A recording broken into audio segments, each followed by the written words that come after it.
Compromises in U.S. history with a focus on constitutional compromises. When the U.S. declared independence from Great Britain, it formed a government under the Articles of Confederation. The Articles of Confederation was an intentionally weak federal government that was comprised of a unicameral Congress. Each state only had one vote in this Congress, and the Articles of Confederation required 9 of 13 states to approve any new law. The Articles included other weaknesses like the inability to tax or draft troops.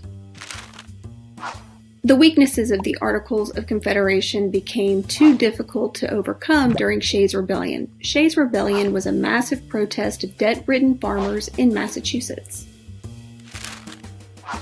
The federal government under the Articles of Confederation was unable to overcome the rebellion, and the national leaders believed it was time to create a stronger national government. Shays' Rebellion ultimately resulted in the calling of the Constitutional Convention. The Constitutional Convention of 1787 resulted in the U.S. Constitution. Throughout the summer of 1787, the delegates debated contending plans for the new government framework that pitted groups of states against one another. The compromises that were negotiated became the basis for the United States Constitution. The Great Compromise settled the issue of state representation in Congress. This compromise called for the creation of a bicameral legislature. There would be a House of Representatives with representation based on population and a Senate with equal representation for all states.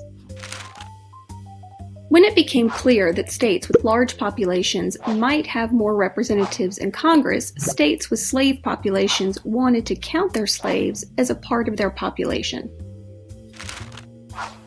Northern states resisted. Both sides compromised and agreed to the provisions of the 3/5 Compromise, which allowed states to count 3/5 of their slaves when calculating their entire population.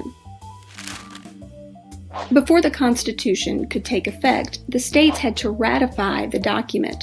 Two groups emerged: the Federalists, who supported the Constitution, and the Anti-Federalists, who opposed it. Anti-Federalists finally agreed to the ratification of the Constitution on the promise of a Bill of Rights.